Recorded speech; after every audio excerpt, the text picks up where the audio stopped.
Waters World, I'm Jesse Waters. Staying focused, that's the subject of tonight's Waters Words. Don't fall for the Roger Stone hysteria, just a distraction. Just like the Russia bounty story, the president's power to commute sentences almost absolute. George Washington granted clemency to traitors. Andrew Johnson pardoned every single Confederate soldier. Gerald Ford pardoned Nixon. Bill Clinton pardoned his own brother. That's what brothers are for. Bill Clinton pardoned the former CIA director and his business partner, Susan McDougal. And he pardoned the biggest tax cheat in U.S. history, international fugitive Mark Rich, after Rich's wife donated $500,000 to Clinton's presidential library. Barack Obama commuted the sentence of Chelsea Manning, who conspired with WikiLeaks, and the media loved it. But Trump commuted the sentence of Roger Stone, who did not conspire with WikiLeaks, and the media hated it. See what's going on here? There was never any evidence of collusion because there was never any collusion. Nobody's ever been charged with collusion or conspiracy with the Russians. Stone was charged in order to cover up a corrupt investigation. Trump's campaign was framed by the Democrats, the CIA, and the crooked FBI agents we all know and love. They planted and doctored evidence, they used spies and foreign agents, they illegally leaked hatch stings and got caught. What happened was this. Roger Stone refused to get framed, so they tried to put him in jail. Stone refused to make up dirt about Trump, so they charged him with crimes. How sick is that? If police plant a gun on you and then you throw it in the river, you shouldn't be charged with obstruction. That's basically what Mueller's boys did here.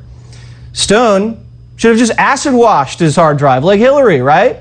Apparently that's totally fine. If you tell your buddy not to cooperate with crooked cops because you're being framed, you shouldn't be charged with witness tampering. That's what they did to Stone. And Stone's buddy testified he was never even intimidated by Stone. They charged Stone with making false statements. You know how easy it is for the feds to make that charge? That's the same charge they slapped General Mike Flynn with. Now, and new notes we just saw that the FBI released show that the FBI didn't even think Flynn was lying. Stone told a so-called lie to Congress, but James Clapper can lie and get away with it. McCabe can lie to investigators, and that's okay. Congress can lie to you, but you'll get locked up for lying to Congress. Schiff lied for 3 years that he had evidence of collusion. False. But Stone said, I didn't collude, true, and he gets charged. You can't cover up a crime that never happened. Crooked investigations only produce crooked charges.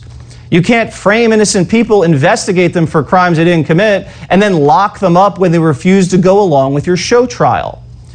The jury foreman in the Stone trial was a raging Trump hater also. She was a member of the resistance. She's all over social media disparaging Donald Trump. She hates him. But she lies her way onto the jury and gets caught covering up her bias. So the jury's tainted, right? No. The Obama-appointed judge is okay with it. What a joke. Now, I'll be honest, Stone's no saint. He's been playing in the gutter for decades. It doesn't make him a criminal, though. He's just a political operator and somewhat of an opportunist.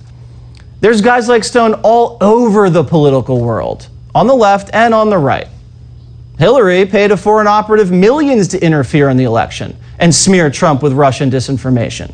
She bought a warrant so Obama could spy on the Trump campaign. It was all fake, but the media doesn't talk about that because they were in on it. That's 10 times worse than what they say Stone did. Now, I also don't want to hear Democrats in the media crowing about the rule of law either. As I said before, pardon power is perfectly legal. But here's the point. The left spent the last 2 months looking the other way at looting and encouraging mobs to rip down the public property in the middle of the night, statues.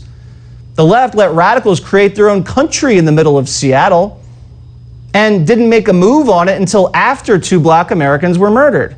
The rule of law, really. Biden's son was bribed by the Chinese and the Ukrainians.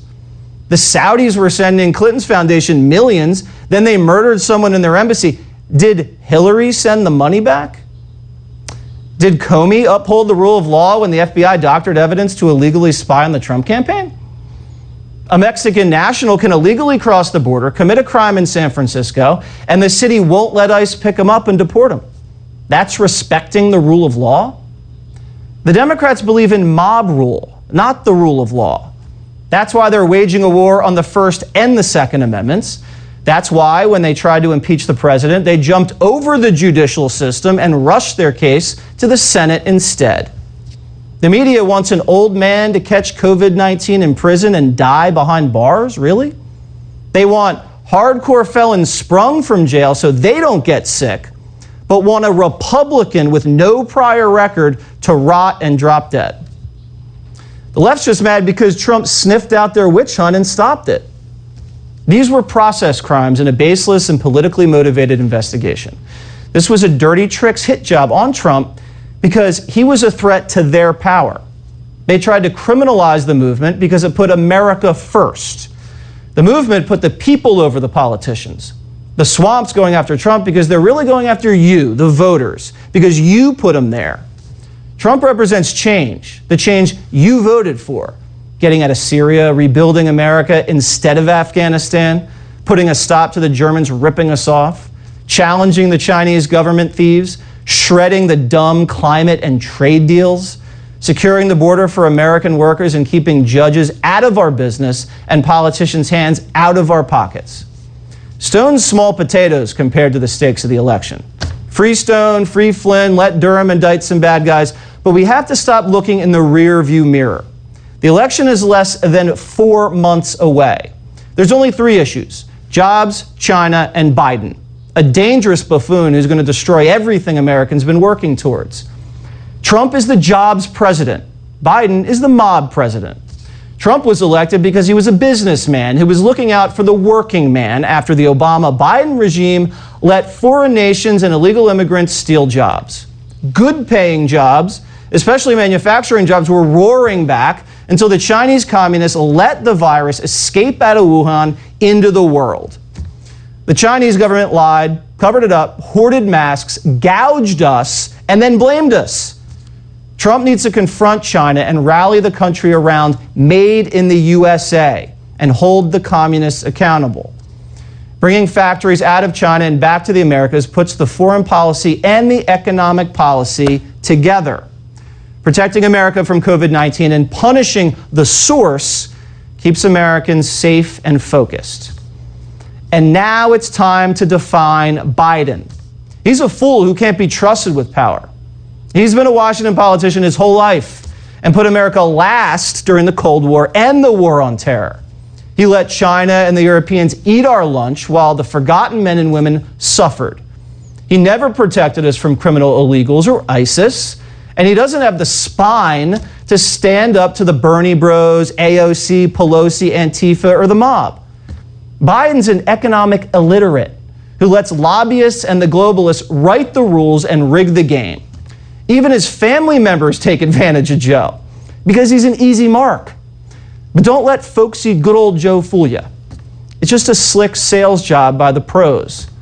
Biden's an empty suit for socialism. So the Trump campaign should be hammering away at what really matters. Boom, boom, boom. It's right there for the taking. No more distractions. Let's finish writing the American comeback story. There's not a lot of time left.